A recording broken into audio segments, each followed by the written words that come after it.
Olá pessoal, tudo bem? Hoje eu vou conversar com vocês sobre um tema, escolhi um tema bem legal.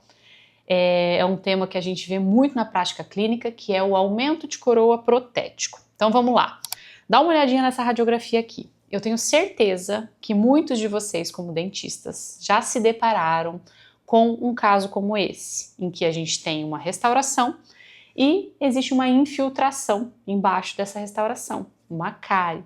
E na grande maioria dos casos, quando a gente não está conseguindo enxergar, é porque essa restauração está subgengival. E aí eu pergunto, o que a gente faz nesses casos? Dá para simplesmente remover essa cárie e restaurar? Então, a gente sabe que não. A gente sabe que a gente precisa de um procedimento cirúrgico chamado aumento de coroa protético para que a gente consiga fazer com que essa restauração fique bem sucedida, bem alinhada, passando o fio dental com o ponto de contato ideal. E eu vou mostrar alguns casinhos aqui para vocês. Então, inúmeros são os casos que a gente vê. Eu recebo semanalmente como periodontistas casos como esse, em que a gente tem cáries profundas, em que a gente tem muitas vezes já acometendo o nervo do dente, mas percebam, todos eles já estão subgengival e em alguns já estão atingindo até o nível ósseo. E aí realmente não dá pra gente colocar um grampo, não dá pra gente colocar um dique de borracha, afastar para conseguir restaurar. E aí o que a gente precisa fazer é planejar o aumento de coroa protético. Aqui algumas fotos clínicas mostrando mesmo, né, essas resinas ali invadindo uma região que elas não podem estar, ou seja, as resinas subgengivais, as resinas abaixo ali do nível gengival, e realmente a gente precisa fazer esse planejamento cirúrgico. E aí aqui tem um desenho ou outro que eu acabo fazendo para que a pessoa entenda o que a gente precisa realizar. Então vocês vão ver que nessas linhas amarelas é onde eu desenhei o colarinho de gengiva que a gente precisa remover para que a gente exponha o problema que agora está interno para o meio externo, tá? Então eu vou destrinchar com vocês a técnica cirúrgica, o que a gente faz, né, nessa cirurgia, mas eu preciso que vocês entendam a indicação dela, o motivo da gente fazer esse procedimento cirúrgico, certo? Para isso, eu preciso que vocês compreendam muito bem o porquê que a gente não pode colocar uma restauração subgengival. Eu já falei aqui no YouTube com vocês sobre uma aula de distância biológica. Foi uma das primeiras que eu postei esse ano, porque eu precisava realmente contextualizar essa cirurgia que eu estou conversando com vocês hoje. Mas eu vou revisar para quem não viu meu outro vídeo. Então vamos lá. Pensa que nessa imagem que vocês estão vendo é uma cárie, tá? Nós temos uma cárie inicial e o paciente veio e não se preocupou nem um pouco com ela, porque ela está pequena e não está dolorida, ok? Só que passou um tempo, esse paciente resolveu não mexer com essa cárie agora, passou um tempo, essa cárie aumentou um pouco. Observem que a gente já consegue ver que essa cárie está um pouco subgengival. Um pouco. Ela ainda está localizada no sulco, que é a região livre de gengiva, é aquela região que quando eu jogo a seringa tríplice, ela se move. Ou seja, a região que eu passo o fio dental ali ainda é solto. Então, nessa região, nesse formato, a gente ainda consegue usar um fio retrator, né, um fio que retrai essa gengiva e a gente consiga restaurar. Porém, esse paciente não quis fazer restauração nesse momento e deixou mais uns meses rolarem aí, e aí ele voltou desse formato, desse jeito. E aí realmente, gente, não há mais o que seja feito em um único momento, apenas em uma restauração. Se a gente restaurar uma situação como essa, tirar essa cárie, por mais que a gente tenha acesso à região, tire, remova essa cárie e coloque a resina, a região sempre vai viver inflamada. Por quê? Porque a gente está invadindo um espaço abençoado ali no nosso periodonto, que é a distância biológica. Eu até coloquei ali na aula a sigla DB e a distância dela, que contempla da crista óssea até o início do sulco gengival. Essa região né? Eu falo assim sempre que Deus fez essa região e não foi à toa, mas foi feita para proteger a nossa gengiva. Desculpa, na verdade foi feita para proteger o nosso dente. A nossa gengiva ela recebe o nome de periodonto de proteção, não é à toa. Então ali na nossa gengiva a gente tem uma faixa que não pode ser invadida, né? Eu sempre falo para os meus alunos que quando a gente vai no cinema comer pipoca e entra aquela casquinha de pipoca dentro da gengiva, no dia seguinte a gente não escovou bem, no dia seguinte a gente sente que passa a língua e a gengiva está inchada. O que é aquilo?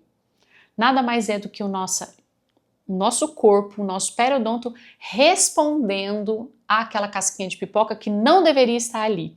Então a casquinha de pipoca entrou nesse espaço sagrado que não pode ser invadido, que é a distância biológica. Imagina se uma casquinha de pipoca causa essa inflamação, imagina uma cárie ali nessa região. Então por isso que a gente não quer nada nesse espaço sagrado, nem a cárie e muito menos uma restauração. Por isso que a gente começa a pensar que algo precisa ser feito para a gente restabelecer a saúde nessa região. E o algo que precisa ser feito nada mais menos do que a cirurgia de recuperação do espaço biológico, ou também recebe o nome de aumento de coroa protético. Beleza, continuamos aqui ainda nessa figura. Para que a gente consiga ter acesso a essa cárie, remover essa cárie e fazer uma boa restauração, vocês concordam comigo que a gente precisa cortar um pedaço dessa gengiva? Pensa comigo, um problema que está abaixo da gengiva, se eu cortar a gengiva, esse problema estará agora acima dela. Ótimo, perfeito. É isso que a gente faz. Beleza, joia. Cortei a minha gengiva. Muitos acham que a gente já fez o nosso trabalho e muitos usam um bisturi elétrico nesse momento. Se o problema está subgengival, se eu cortar a minha gengiva e o problema ficar supragengival, acima da gengiva, vai estar tudo bem. Não tem problema nenhum, tá tudo certo. Só que qual que é o grande problema? A partir do momento que eu cortei a minha gengiva, eu invadi aquele espaço sagrado que eu acabei de conversar com vocês. E aí o que acontece? De duas uma. Ou o corpo é tão inteligente que pensa, poxa vida, cortou a minha gengiva ali, eu preciso restabelecer essa gengiva de novo. Então ela vai lá e cresce. Ela cresce novamente no local original. Essa é uma das questões. A outra é, por mais que ela não cresça de novo, o que vai acontecer? A minha distância biológica foi invadida. Então o corpo vai mandar a inflamação, igual mandou a inflamação no momento da casquinha de pipoca. Então, de duas uma. Por isso que, além de cortar a minha gengiva para expor o problema para fora, eu preciso recuperar essa minha distância. E eu falei para vocês que a distância biológica contempla da crista óssea até o início do sulco gengival. E aqui ela está reduzida. Então, é por isso que ela que precisava ser de 3 milímetros já não é mais. Acompanhem comigo no slide. Agora ela está em 1 milímetro. Isso está certo? Não. Ou o corpo vai fazer com que cresça a gengiva de novo, ou vai mandar inflamação. Por isso que nós vamos para a segunda etapa do procedimento. Então a primeira etapa foi cortar a gengiva e expor o problema para fora. A segunda etapa é o quê? Remover osso, que é o que a gente faz, uma osteotomia. Se a minha distância biológica, que Deus mandou, a média da população é essa faixa de 3 milímetros, 2 a 3 milímetros, se eu invadir essa distância biológica, ela estava com 1, aí a gente calcula que a gente precisa tirar 2 milímetros de osso para que a gente tenha 3 milímetros da distância biológica, certo? Então, uma vez que eu tenho a minha distância biológica restabelecida, eu sei que a minha área não vai inflamar e eu sei também que essa minha gengiva não vai voltar a crescer. Ponto importante, que às vezes, talvez vocês acabem levantando nesse momento vendo o meu vídeo. Retomem o vídeo sobre distância biológica. eu não estou afirmando que a distância biológica, o valor dela é de 3 milímetros.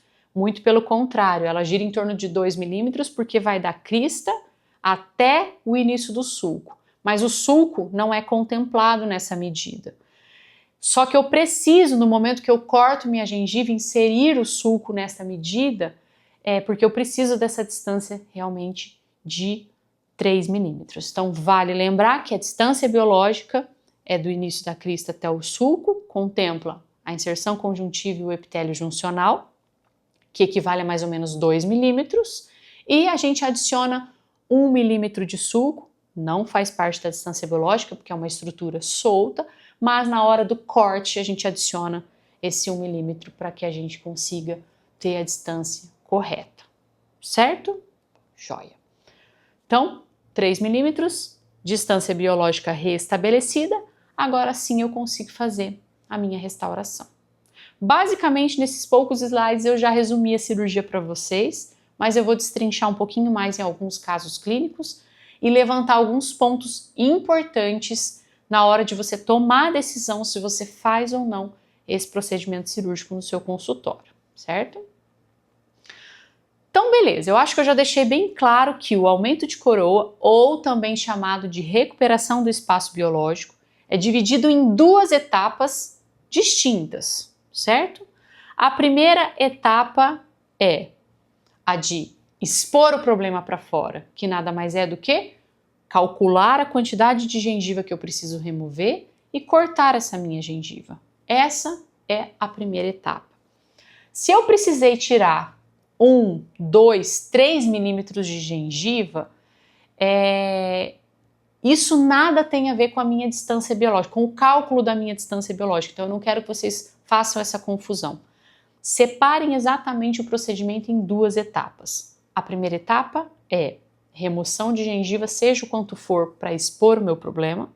E aí nós vamos para a segunda etapa, que é recuperar o espaço biológico, que nada mais é do que remover o osso para que eu tenha uma distância da crista óssea até o meu novo sulco criado ali, porque eu cortei essa minha gengiva, eu preciso ter essa distância de 3 milímetros, certo? Ok, vamos entrar numa parte mais de diagnóstico que eu acho que é bem importante eu pincelar aqui com vocês. Quando que a gente não faz essa cirurgia? Então, peguei uma radiografia na mão, estou ali com a minha parceira da endodontia, estou fazendo uma restauração essa restauração está muito profunda. Quando que eu opto por não fazer? Não vamos fazer porque colocando na balança não vale a pena. Então vamos lá. Dentes que não podem ser restaurados. Como assim? Gente, já aconteceu muito de chegar paciente aqui e eu falar, não, dá para fazer essa cirurgia sim, só que a gente não precisa nesse momento calcular. Beleza, dá para fazer a cirurgia, mas a restauração vai ficar boa? Vai ficar um dente adequado? Então de que adianta eu fazer essa cirurgia se a minha restauração não vai ficar adequada? Então nesse caso a gente elimina a cirurgia. Não vou fazer o paciente fazer um investimento se eu não pensei lá na frente. Outro ponto, dentes que para serem salvos comprometem o dente do lado. Por que comprometeria um dente do lado? Porque toda vez que eu removo osso de um dente que eu preciso recuperar o espaço biológico, eu não removo só nele, eu acabo removendo um pouquinho nos dentes contralaterais também, se for preciso. Então eu preciso colocar na balança. Para salvar esse dente, eu vou comprometer demais os dentes do lado? Será que vale a pena? Outro ponto, quando a importância do dente não é compatível com a extensão dos procedimentos. Vou explicar para vocês de forma muito clara. Preciso salvar um dente 28 que nem o dente 38 tem para ocluir? Não. Será que eu vou submeter o paciente a um aumento de coroa, a um canal, a uma restauração complexa ou até uma coroa, uma prótese fixa num dente que não tem tanta utilidade na boca? Beleza, não vamos falar de terceiro molar, mas será que valeria a pena fazer isso num segundo molar que não tem um antagonista? Então a gente precisa pesar isso aí se vale a pena ou não. Outro ponto, comprometimento da furca ou muito abaixo da crista óssea. Quando o problema, gente, está tão subgengival, mas tão subgengival, que quando eu for recuperar meu espaço biológico, eu estou invadindo a furca de forma muito invasiva.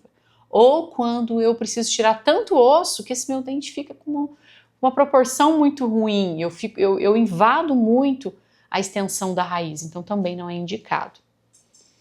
Muito importante esse ponto, comprometimento da estética. Esse dente, vocês concordam comigo que pode ter sido cometido um incisivo lateral, um incisivo central? A pessoa está andando de bicicleta, caiu, quebrou o dente da frente e ele quebrou subgengivalmente. Dá para eu fazer uma cirurgia dessa no dente 21 e não fazer no 11? Será que dá? Acredito que não. Então nós temos às vezes outros artifícios, ou incluir o dente do lado, caso seja possível, ou talvez pensar em uma extrusão com aparelho ortodôntico ou até mesmo no implante. Isso a gente precisa pesar no momento da decisão ali, né, com a radiografia em mãos e com a imagem clínica do paciente. E por fim, a proporção menor que 1:1. Vocês concordam comigo? Isso a gente sabe muito bem que pelo menos o dente tem que ter uma proporção de 1 de raiz para 1 de coroa. Se eu removo esse osso para recuperar meu espaço biológico e deixo essa raiz mais curta do que a coroa, biomecanicamente falando, eu estou fazendo um grande erro na oclusão desse paciente. Esse dente pode vir a fraturar. Então é um outro caso que a gente também não indica a cirurgia, a gente não faz a cirurgia. Certo? Joia. Vamos lá então. Eu trouxe aqui algumas fotos para a gente cravar esse conteúdo que eu acabei de passar para vocês em imagens radiográficas, tá? Então eu tenho uma radiografia aqui de um paciente que se queixou dessa cárie extensa, observem, esse dente aqui que eu coloquei a setinha. A cárie está bem extensa, ok? Está começando a invadir o espaço biológico e aí eu pergunto, é um paciente que eu optaria por fazer a cirurgia? Será que ele se enquadra naqueles itens de não fazer a cirurgia? E aí, eu já respondo para vocês. É um paciente que sim, nós vamos fazer o aumento de coroa. Por quê? Porque ele tem uma proporção maravilhosa de raiz. Olha o tamanho da raiz dele, gente, para a coroa. A remoção de osso que eu precisar fazer, perceba que ele já tem um pouquinho de perda óssea, eu não vou afetar a furca do dente do lado, eu não vou afetar o outro dente adjacente, não é uma área estética, então sem sombra de dúvidas é um dente que eu manteria e faria o aumento de coroa. Agora esse dente aqui, dá uma olhada. É um canino, extremo livre, é uma paciente que usa uma PPR, ou seja, é um dente que sofre bastante carga mastigatória, tem uma cárie extensa. Quando eu remover toda essa cárie, eu vou ter que tirar um pouco de osso e esse dente vai ficar com uma proporção muito ruim. Não vai ter essa proporção de 1:1. Além disso, é um canino, é uma região estética. Será que vale a pena? Já começamos a entender que não vale a pena manter esse dente para fazer o aumento de coroa protético. Vamos para um próximo. Aqui estamos falando de um dente em que tem uma proporção muito boa. Estamos falando de um dente que, se eu tirar osso ao redor, eu não vou causar problemas no dente do lado. Mas, para quem prestou atenção, vai entender que é um ponto muito importante aqui. Estamos falando de um incisivo lateral. Será que, se nós formos fazer o aumento de coroa protético, eu não vou comprometer a estética da região? Então, sem sombra de dúvidas, é um caso a se pensar. Ou a gente inclui os outros dentes fazendo um aumento de coroa estético nos dentes do lado, para ficar harmônico. Ou, infelizmente, o aumento de coroa protético não é indicado. Ao menos que o paciente não se importe com a estética, tenha um sorriso muito baixo e não queira fazer a ortodontia, né? E muito menos o implante, que realmente a raiz é muito boa para a gente já pensar de cara no implante. Ainda mais numa região de lateral que a gente sabe que a reabilitação é bem complexa. Joia? Aqui, o paciente sente um gosto ruim, mau cheiro, passa o fio dental e arrebenta e a gente observa essa cárie. Qual que é a questão aqui? Por que a gente pensaria em não fazer? Né? poxa, tem bastante osso, tem uma raiz longa, aqui a única preocupação é a furca. Mas eu já antecipo a vocês, para vocês ficarem em paz. As pessoas têm muito medo da furca. Ai, meu Deus, eu vou invadir a furca, isso é um problema. Calma. O que a gente não pode fazer é reduzir a higienização na região, é fazer com que entre bactérias muito fáceis ali nessa furca, mas o que eu posso fazer é um desenho no osso. Eu não vou deixar um defeito e recuperar o espaço biológico só naquela crista distal desse dente. Eu vou remover um pouquinho de osso ao redor também. Porém, é sutil, a ponto de eu remover o osso e terminando em 0 graus ali, né, para que a gente não tenha um defeito. E nisso eu consigo também desviar da minha entrada de furca. Então, sem sombra de dúvidas, é um dente em que eu indicaria facilmente um aumento de coroa protético.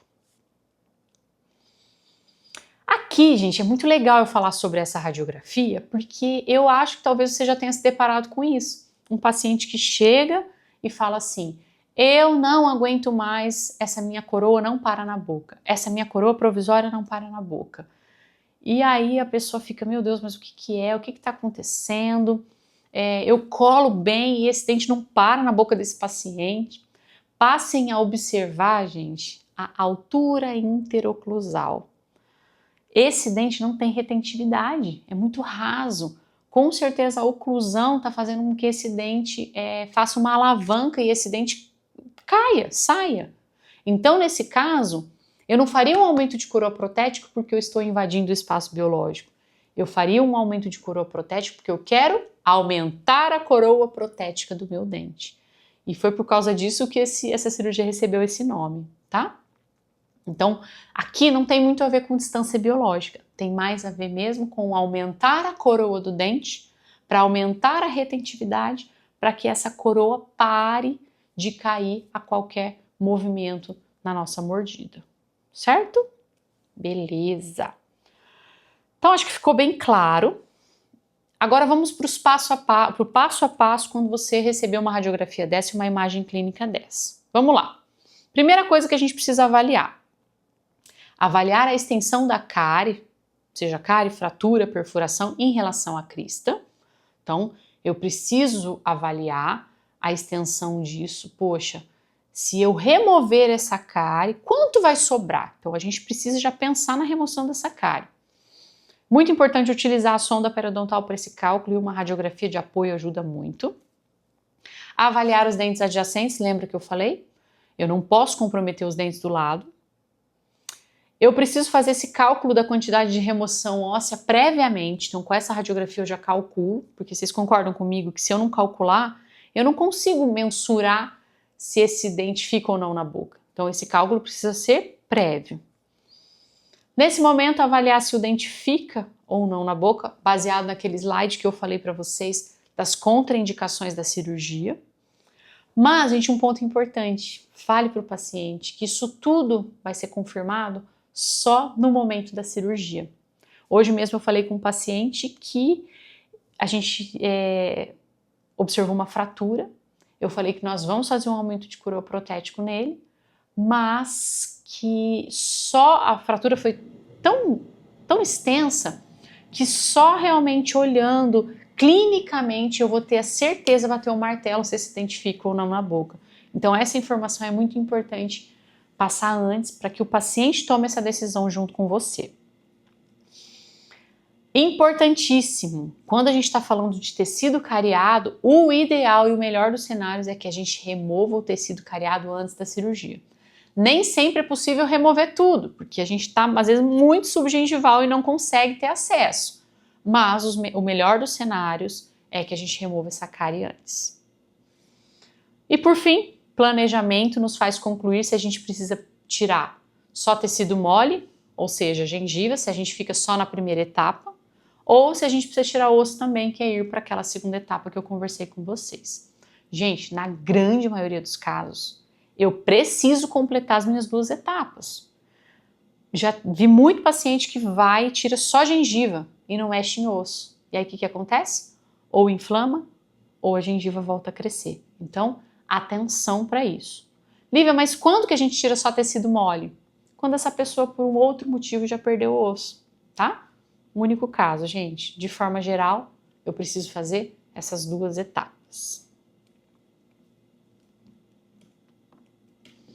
Então, mais uma vez, a etapa de expor o problema para fora removendo gengiva e a de remover o osso recuperando o espaço biológico.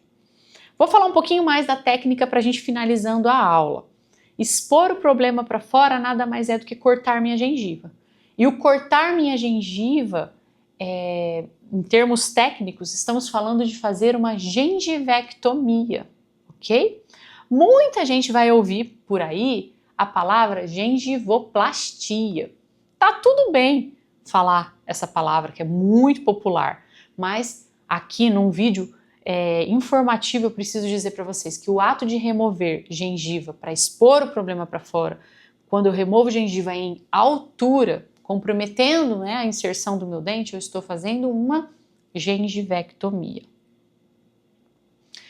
Então, a gengivectomia difere da gengivoplastia. Gengivoplastia é quando eu tiro gengiva em volume e não em altura. Joia! Agora vamos falar da recuperação do espaço biológico. Falei para vocês que para recuperar o espaço biológico a gente precisa ter uma distância de 3 milímetros do osso até o sulco, ok? E quando a gente não tem, a gente precisa remover osso. O ato de remover osso em altura para recuperar o espaço biológico se chama osteotomia, que é diferente da osteoplastia, que é quando eu removo o osso em espessura. Perfeito. Então, mais uma vez, expus meu problema para fora, fazendo uma gengivectomia, removi o osso, fazendo uma osteotomia para recuperar o espaço biológico. Quando eu faço esses dois passos, aí sim eu tenho a minha cirurgia completa.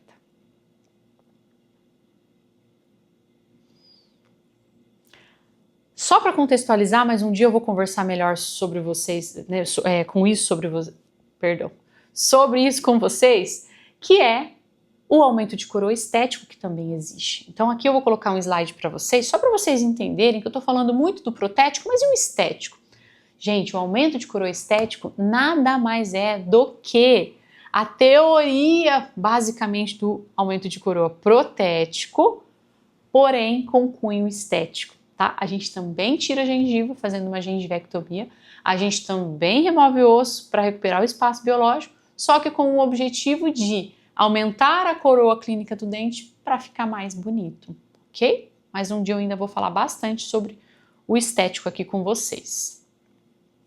Vamos lá então, para finalizar, o passo a passo da cirurgia. Como que eu realizo essa cirurgia? Claro, gente, não é através de um vídeo aqui que vocês vão aprender essa cirurgia, mas eu acho que ela ajuda muito a consultar previamente quando você for realizar esse procedimento para a gente relembrar todos os passos do procedimento. Primeiro de tudo, detectei através de uma sondagem e da radiografia que eu tenho invasão do espaço biológico. Esse caso aqui eu fiz na faculdade junto com o professor Humberto e a gente, né, acabou documentando ele de forma passo a passo. Vou colocar aqui para vocês. Então, detectei que há invasão do meu espaço biológico. Observem, a cárie já está subgengival, quase próxima ao osso. E é um dente bom. A paciente ela apresenta raízes mais curtas, mas concordam comigo? Já está com o canal tratado, precisamos ver se ele não está contaminado ou não.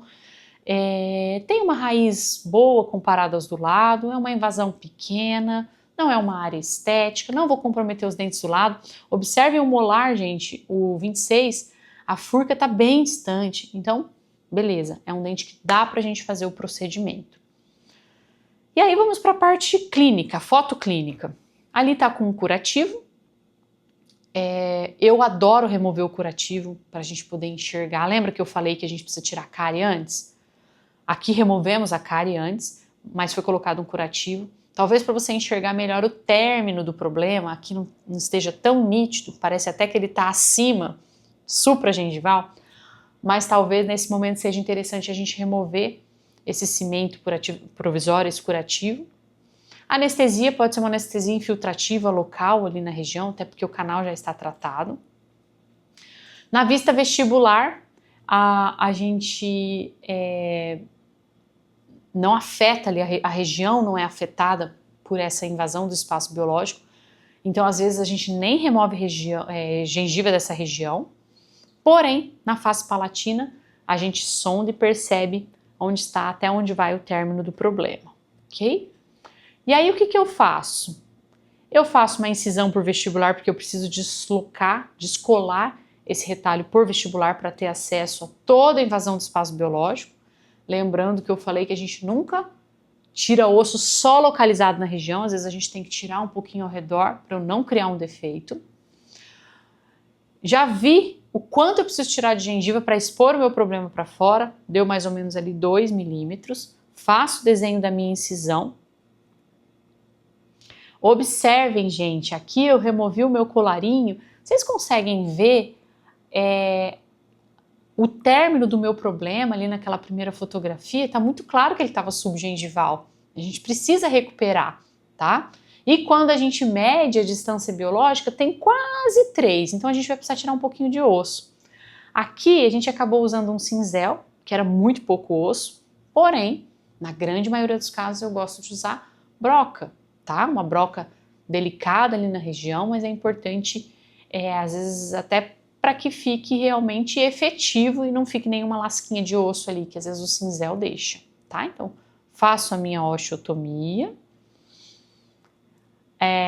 Essa lima de Schugler é muito boa para usar na interproximal, porém, em face livre, esse cinzel de Rhodes é melhor, mas é essa a broquinha que eu gosto. Essa broca 2173.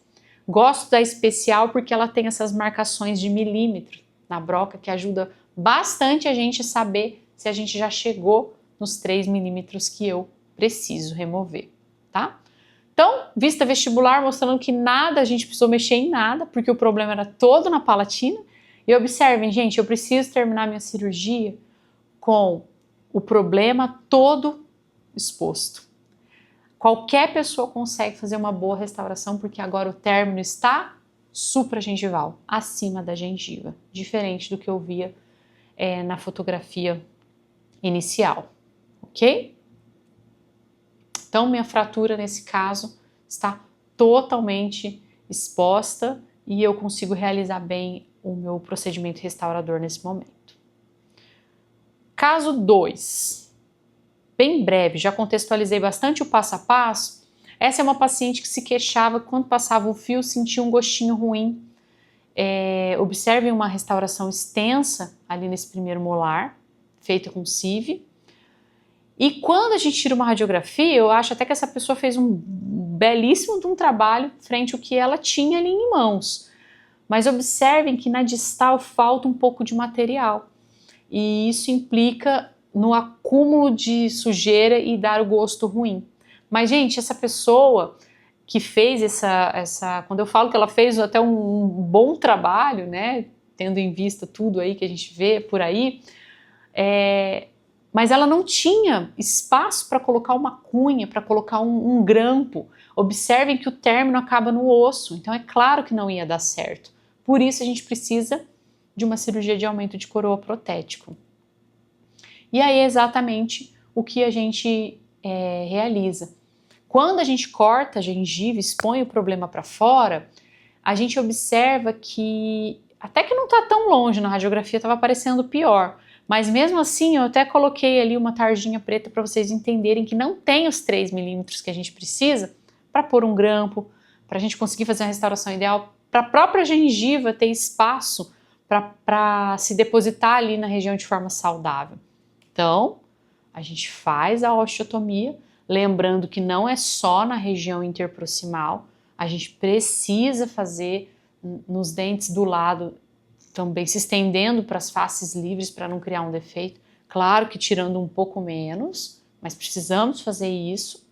E aí observem que agora eu tenho 3 milímetros do término do meu problema até o osso, eu tenho os 3 milímetros da distância biológica que eu tanto preciso.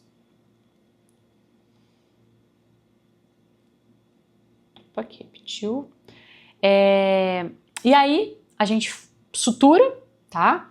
Observem que o meu término está totalmente supragengival, eu consigo fazer uma restauração linda agora, com ponto de contato ideal, com volume ali nessa interproximal. Por quê? Na fotografia dá para ver. Fotografia ao lado eu tenho a minha distância biológica recuperada, certo? Radiograficamente a gente confirma, é legal fazer depois no final uma radiografia. Olha a radiografia do antes e olha a radiografia do depois. Distância biológica absolutamente recuperada. Uma pessoa que faz dentística nesse momento, ou faz prótese, ela agradece o periodontista que entrega, né, uma situação como essa, porque realmente fica muito mais adequado para a gente restaurar.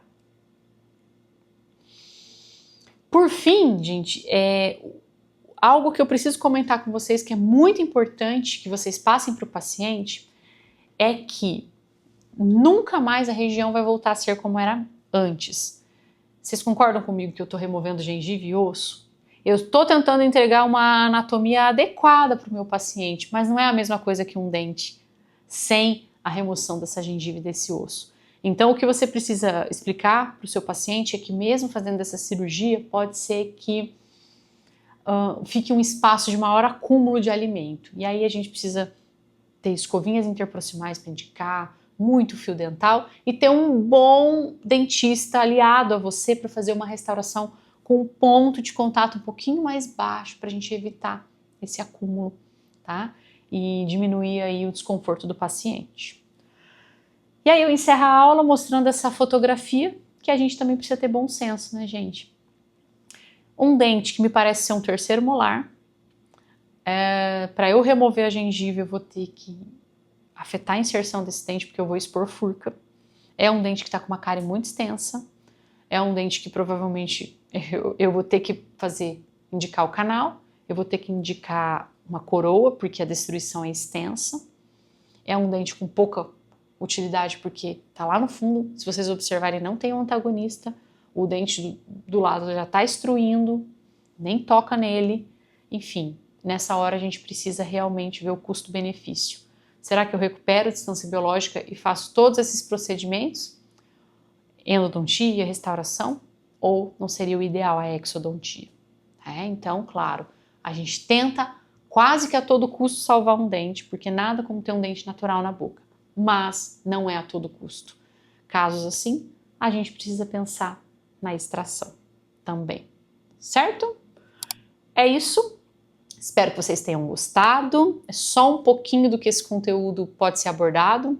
Essa é uma aula que eu dou em 4 horas, mas eu acho que já deu para dar uma pinceladinha. Eu espero que vocês tenham gostado. Até a próxima!